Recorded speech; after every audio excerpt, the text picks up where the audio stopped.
So hello family, स्वागत है आपका मेरे चैनल के एक और वीडियो में, जहां पर आज हम देखने वाले हैं टावर द लव स्टोरी का पार्ट नंबर 5, जिसके अंदर हम देखेंगे सिड एंड अपने नैन्सी का रिलेशनशिप कि क्या वो आगे चलता है या फिर नहीं, एंड क्या क्या गोलमाल होने वाला है वो सारा हम इसके अंदर देखेंगे। और अगर तुम यहाँ पर पहली बार आए हो तो इसके पहले के पार्ट्स को देख लेना, वरना इसकी आगे की स्टोरी तुम्हें कुछ समझ नहीं आएगी। और हाँ, नए हो और ये वीडियो पसंद आता है तो इसे लाइक, कमेंट और शेयर भी कर देना। और अब बिना बकवास के अपने वीडियो को शुरू करते हैं। पार्ट की शुरुआत में टावर दिखाया जाता है, जहाँ पर उसके टॉप पर अपनी नैन्सी और सिड बैठे होते हैं, जहाँ पर अपना सिड नैन्सी को पकड़ के बैठा होता है, जैसे कि वो दो पैरों के बीच में बैठते हैं वैसे ही। और वो कह रहा होता है कि तुम मुझसे कितना प्यार करती हो नैन्सी। और नैन्सी कहती है, कितना मतलब जितना मैं बता नहीं सकती हूँ। सिड कहता है, फिर भी कितना? और नैन्सी कहती है, उतना कि मैं अपनी जान भी तुम्हें दे सकती हूँ। और सिड कहता है, अच्छा ऐसी बात है तो चलो तुम्हारे मॉम डैड को बता देते हैं इसके बारे में। और नैन्सी कहती है, ठीक है, लेकिन मुझे थोड़ा सा डर लग रहा है कि वो कैसा रिएक्ट करेंगे। सिड कहता है, मगर क्यों? और नैन्सी कहती है कि जब मेरी मॉम ने मुझसे पूछा था कि क्या तुम सिड से शादी करना चाहती हो, तब मैंने उन्हें साफ साफ मना कर दिया था। सिड कहता है, ऐसा क्यों? और नैन्सी कहती है, क्योंकि तब मेरे अंदर तुम्हारे लिए फीलिंग्स नहीं थी। और सिड कहता है, कोई बात नहीं, अब तो है ना। वैसे अब हम क्या करेंगे, नवरात्रि आने वाली है ना? और नैन्सी कहती है, हाँ, हमारे रिलेशनशिप को शुरू हुए 1-2 महीने हो गए हैं, पर फिर भी क्यों नहीं, मुझे अजीब सा लग रहा है। अभी तक ना मैंने तुम्हें किस किया है, ना ही मेरे अंदर वो वाली फीलिंग आई है वो सब की। नैन्सी कहती है, ऐसा क्यों? सिड कहता है, क्योंकि हम 7-8 सालों से फ्रेंड्स हैं, तो मैंने कभी तुम्हारे बारे में ऐसे सोचा नहीं है ना, तो मुझे थोड़ा फ़नी लग रहा है। नैन्सी कहती है, इसमें क्या फ़नी लग रहा है? अगर तुम्हारी वो वाली गर्लफ्रेंड होती तब तो तुम वैसा करते ना। और सिड कहता है, याद मत दिला उसके बारे में। नैन्सी कहती है, सॉरी, वैसे तुम्हारी जो वो गर्लफ्रेंड थी उसके अंदर तुम्हें क्या पसंद था? सिड कहता है, मैंने कहा ना, मैं उसके बारे में बात नहीं करना चाहता हूँ, और मुझे तुम्हें पसंद हो, जैसे भी तुम हो, छोटी हो, नाटी हो, जो भी हो, बट मुझे पसंद हो, इतना ही तुम्हारे लिए काफ़ी होना चाहिए। नैन्सी कहती है, वो बात तो है। सिड कहता है, वैसे तुम्हारी वो फ्रेंड थी वो कहाँ पर है? और तब नैन्सी को याद आता है कि वो अपनी त्रिशा से काफ़ी टाइम से नहीं मिली है। और वो कहती है, शिट, तुम्हारे साथ टाइम स्पेंड करने के चक्कर में मैं त्रिशा को तो भूल ही गई थी, अब मुझे उसे कॉल करना चाहिए। और सिड कहता है, ठीक है, तुम कॉल करो, और मुझे कुछ काम है तो मैं जा रहा हूँ। जिसके बाद ये चला जाता है। और तब नैन्सी अपनी त्रिशा को कॉल करती है और कहती है, हेलो त्रिशा, तुम कहाँ पर हो? और तब त्रिशा कॉल उठाती है और वो कहती है, हेलो, कौन? और नैन्सी कहती है, मैं हूँ नैन्सी। त्रिशा, तुम कहाँ पर हो?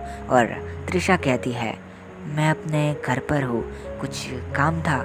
नैन्सी कहती है, नहीं, वो तुम काफ़ी टाइम से नहीं आ रही हो, इसलिए मुझे कॉल करना पड़ा कि तुम ठीक तो हो ना। और त्रिशा कहती है, मैं एकदम ठीक हूँ, और मुझे भी कुछ काम है तो मैं नहीं आ सकती हूँ। और फिर वो इतना कह के कॉल कट कर देती है। नैन्सी कहती है, आखिर क्या हुआ होगा? जिसके बाद अपनी नैन्सी सुरभि से मिलती है, वो छोटी वाली लड़की, जिसके बाद उससे कहती है कि तुम क्या सोचती हो, त्रिशा क्यों नहीं आ रही है? तब सुरभि कहती है, पहले मुझे पूरी बात बताओ। और अपनी नैन्सी सारी बात बताती है, सिवाय उस कांड के जो उन्होंने सिद्धार्थ के घर में किया था। फिर सुरभि कहती है, ये बात है, तो फिर उसका नाराज़ होना बनता है। नैन्सी कहती है, मगर क्यों? उसने तो मेरी हेल्प करी थी ना। और सुरभि कहती है, वो तुम्हारी फ्रेंड हाल ही में बनी है तो तुम्हें उसे टाइम देना चाहिए ना, लेकिन तुम तो सिड को ही सारा टाइम दे रही हो, जिसकी वजह से वो थोड़ी सी नाराज़ हो गई है। और नैन्सी कहती है ये बात थी तो उसे मुझे बताना चाहिए था ना। और सुरभि कहती है कि जो पक्के टाइप के फ्रेंड होते हैं वो कुछ ऐसा ही करते हैं, जब आप टाइम नहीं देते हो तब उन्हें बुरा लगता है, तो तुम्हें उसे टाइम देना चाहिए, ठीक है। और नैन्सी कहती है शुक्रिया सुरभि, मैं चलती हूँ, और चली जाती है। तब सुरभि अपना एक हाथ आगे करती है पर वो कुछ नहीं कहती, उसके फेस पर थोड़ी सी सैडनेस थी। फिर अपनी सुरभि अपने घर के अंदर जाती है और वो अपने स्टोर रूम को खोलती है, और वहाँ पर वो एक कोने में देखती है जहाँ पर काफ़ी कबाड़ पड़ा था, और उस कबाड़ को वो दूर फेंकती है, और जिसके अंदर से वो एक रॉड निकालती है जिसके ऊपर खून लगा हुआ था, और वो इसे उठा के कहती है ये वही रॉड है जिससे मैंने उसके ऊपर हमला किया था 2 साल पहले। मुझे खुद पर शर्म आ रही है, मुझे उस पेन को फील करना है। जिसके बाद वहाँ पर जो कबाड़ था उसके अंदर से ये एक कांच उठाती है और अपनी जो थाई होती है उस पर घुसाने लगती है, जिसमें से काफ़ी खून निकलता है, और ये थोड़ा सा चिल्लाती है। तब जैसे नैन्सी आती है और वो कहती है मुझे लगा कि तुम्हें मुझसे कुछ बात करनी है तो मैं आ गई, पर उसने वो चीज़ नहीं देखी थी। और तब वो इसके पास आती है और वो कहती है सुरभि ये तुम क्या कर रही हो, तुम्हारा खून बाहर आ रहा है। और सुरभि कहती है मुझे माफ़ कर दो जो मैंने तुम्हारे साथ किया था उसके लिए।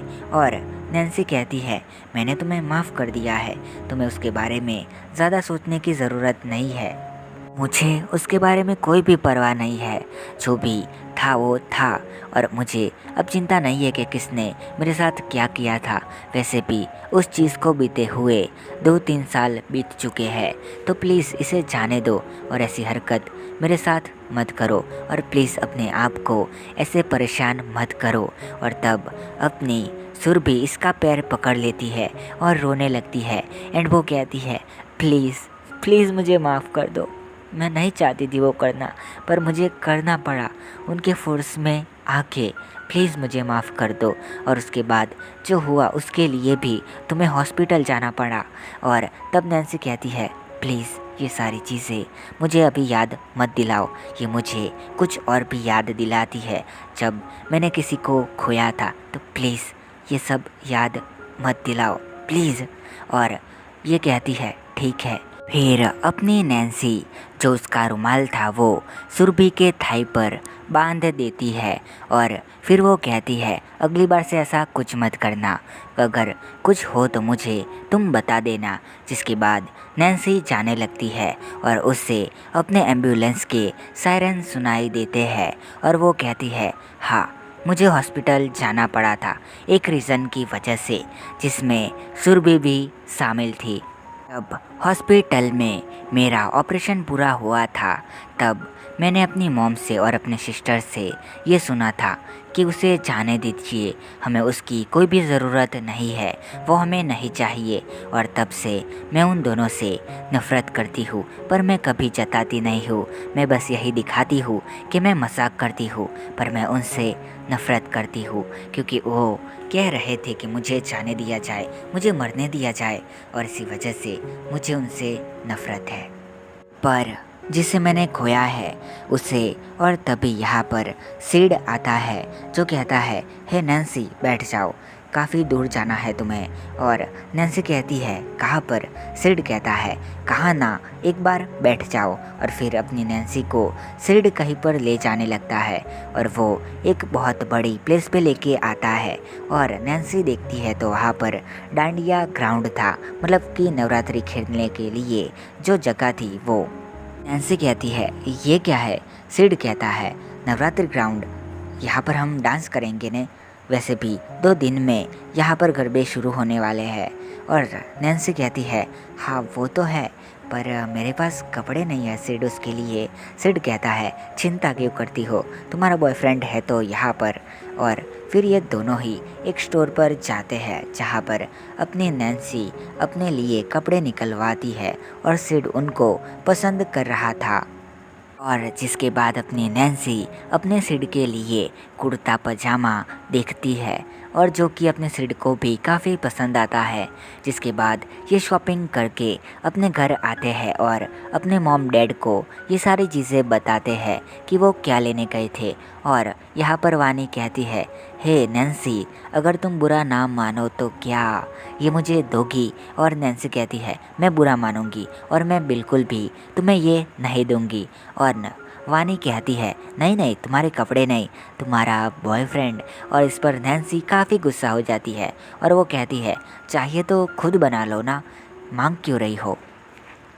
वानी कहती है, पर मेरा नहीं बनेगा क्योंकि मैं तुम जितनी क्यूट नहीं हूँ एंड मेरा कोई बचपन में फ्रेंड भी नहीं था। जो सुनकर सिद्धार्थ थोड़ा ब्लश करता है और वो कहता है, ठीक है मैं चाहता हूँ आंटी जी। और वो उसकी मॉम कहती है, ठीक है तुम जा सकते हो बेटा, जाओ। बाद में हम देखते हैं कि नैन्सी अपने कमरे में बैठी होती है, वो अपना ओल्ड कपड़े पहन के। और तब यहाँ पर वानी आती है और उसके सामने बैठ जाती है और कहती है, अब मुझे साफ साफ बताओ कि तुमने क्या क्या किया है। और नैन्सी कहती है, क्या मतलब है तुम्हारा कि क्या क्या किया है?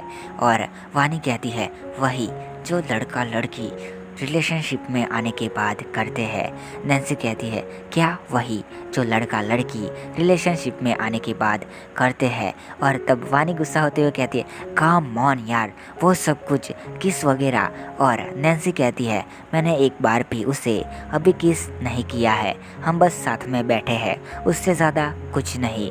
और वानी कहती है, यार तुम कितनी ओल्ड फैशन हो। नैन्सी कहती है, हाँ मैं हूँ ओल्ड फैशन, तो क्या? और फिर वानी कहती है, चलो प्यार से बात करते हैं, क्या सिड का कोई भाई है क्या?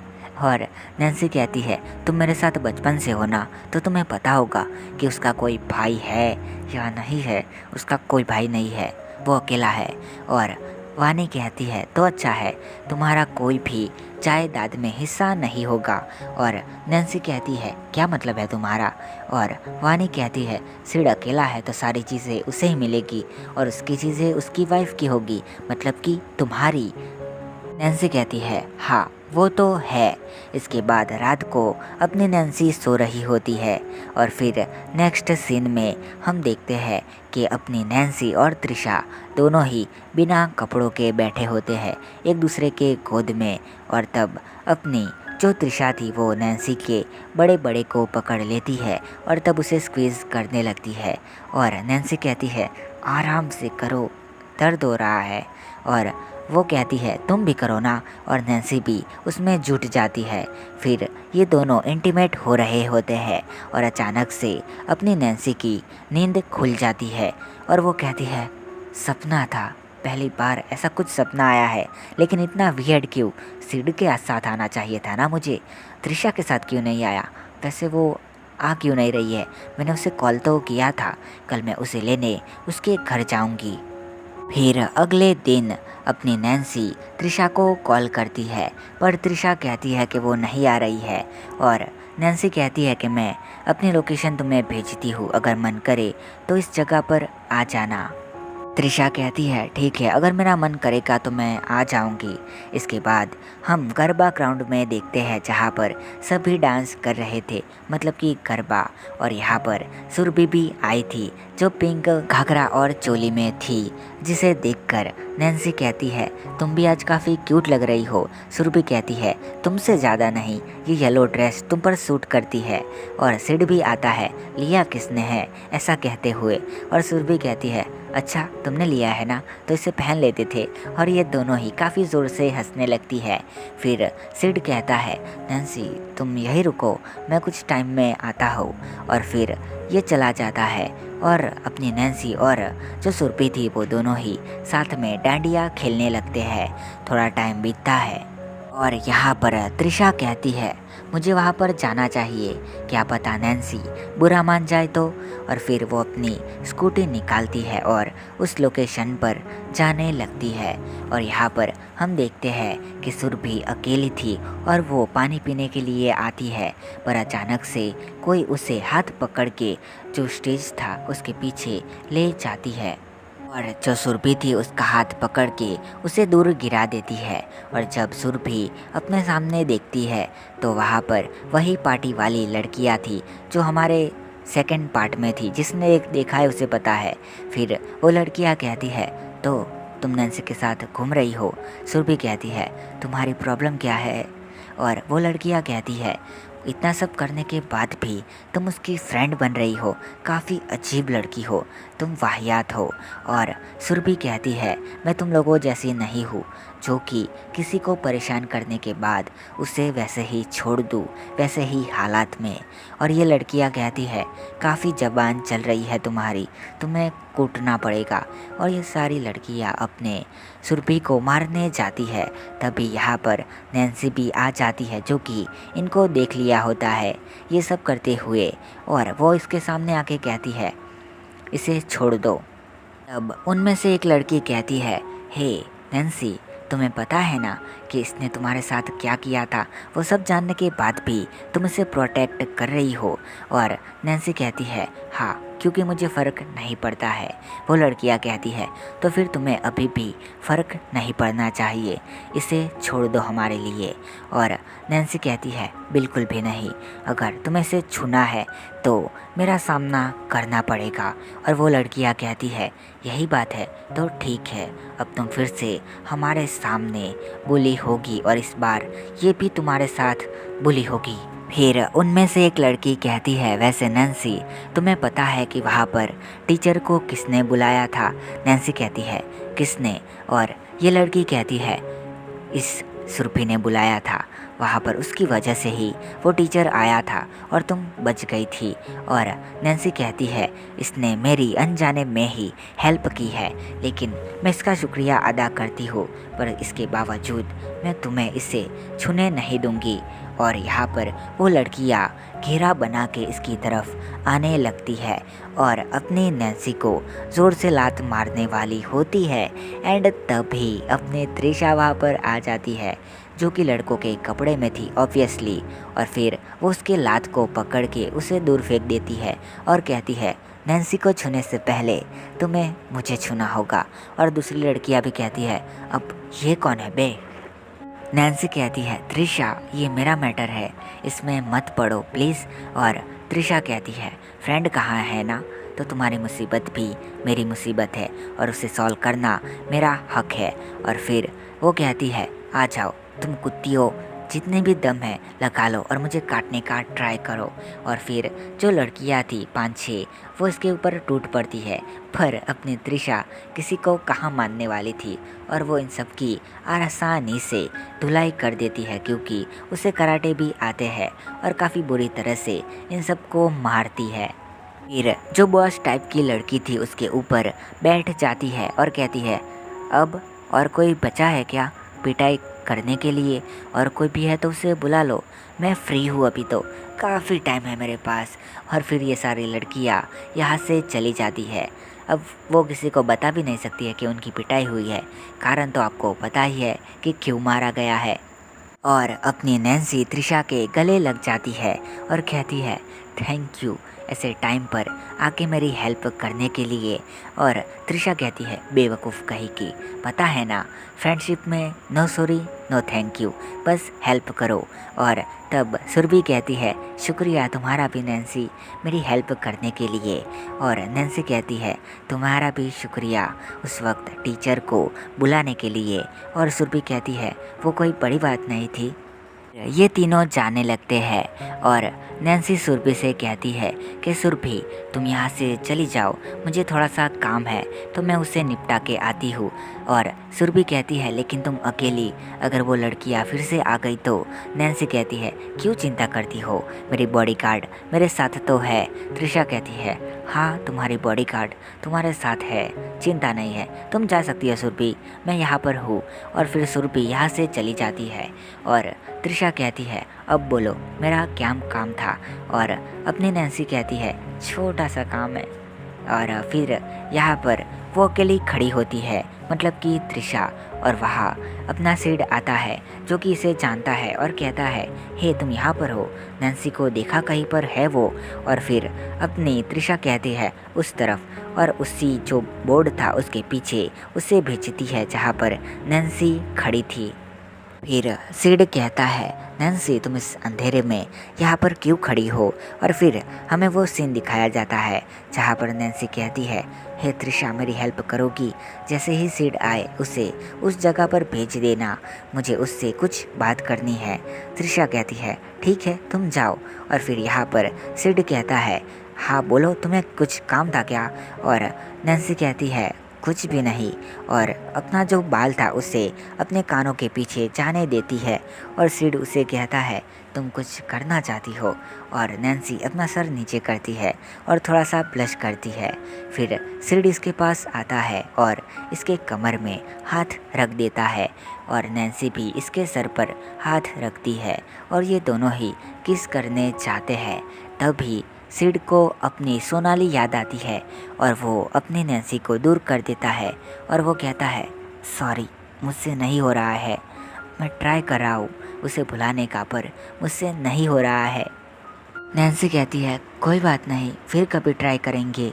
और सिड कहता है थैंक यू, लेकिन मैं फिर भी ट्राई नहीं कर पाऊँगा क्योंकि मैं पहले से ही उससे प्यार करता हूँ और मेरा प्यार वो नहीं है कि वो मुझे छोड़ के चली गई तो मैं उसे प्यार करना छोड़ दूँ, क्योंकि वो तो वही रहेगी ना जिसे मैं प्यार करता था।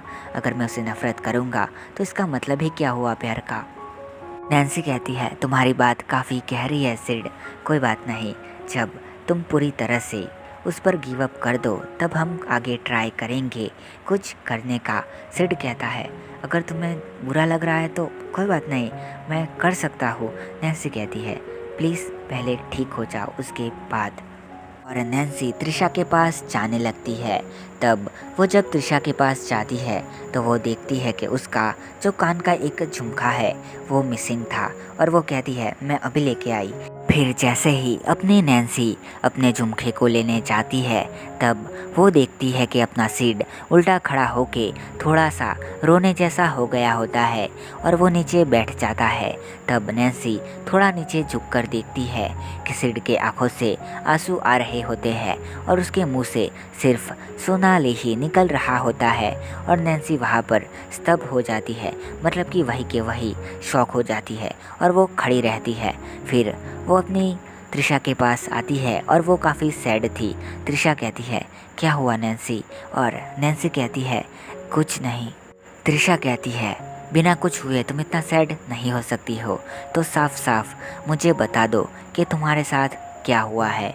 और फिर नैन्सी पूरी बात बताती है कि वो अपने सिड को किस करना चाहती थी, लेकिन सिड अभी भी सोनाली के ऊपर गिव अप नहीं कर पाया है। और त्रिशा कहती है इसमें हम कुछ नहीं कर सकते हैं। और फिर ये दोनों जाने लगते हैं। तब नैन्सी बीच में स्कूटी रुकवाती है और वो नीचे उतर जाती है और वो कहती है हमने गलत किया। और अपनी त्रिशा कहती है क्या कह रही हो। नैन्सी कहती है मैंने कहा ना हमने गलत किया उन दोनों को दूर करके, मुझे नहीं लगता है कि ऐसे मुझे अपना प्यार मिलेगा। सिड ने शायद मेरे प्यार के लिए ये कहा है ताकि वो ये दिखा सके कि मैं यहाँ पर अकेली नहीं हूँ। वो अपना प्यार दिखाना चाहेगा लेकिन वो नहीं दिखा पाएगा, मैं उसकी फ्रेंड हूँ बाय द वे। शायद उसने मुझे खुश करने के लिए ये सब कहा था कि वो मुझसे प्यार करता है, पर ऐसा कुछ भी नहीं है। मैं कुछ नहीं कर सकती उसके लिए। त्रिशा कहती है वो तुम थे जिसने उसका ब्रेकअप करवाया और फिर उसके साथ अपनी सेटिंग भिड़ाई, तो अब ये तो होना ही था। और नैन्सी कहती है कोई और रास्ता नहीं है क्या।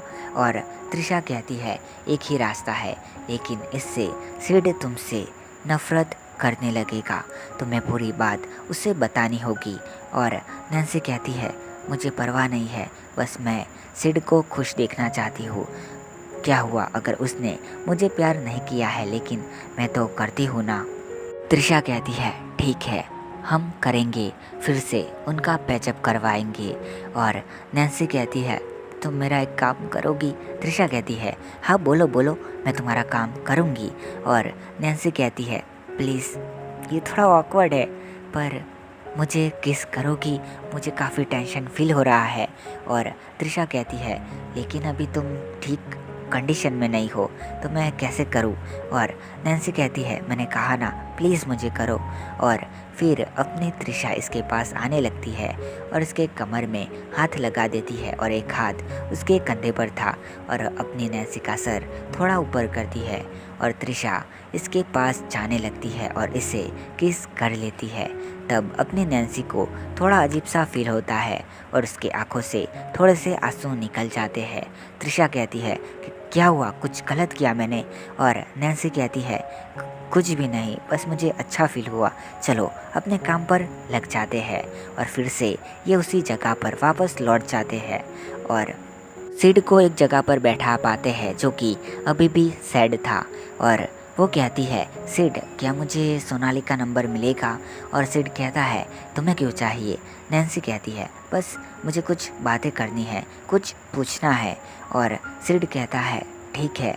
और फिर ये लोग एक रास्ते पर आ जाते हैं जहाँ पर रोशनी थी, लाइटें थी और वो रास्ता सुनसान था। वैसे वहाँ पर अभी कोई नहीं आ रहा था क्योंकि गरबे चल रहे थे। और यहाँ पर सोनाली आती है। अपनी नैन्सी और त्रिशा सोनाली की तरफ जाने लगते हैं। सोनाली कहती है तुम नैन्सी एंड त्रिशा हो ना, जिन दोनों ने मुझे कॉल करके यहाँ पर बुलाया था। हाँ बोलो तुम्हें क्या काम था।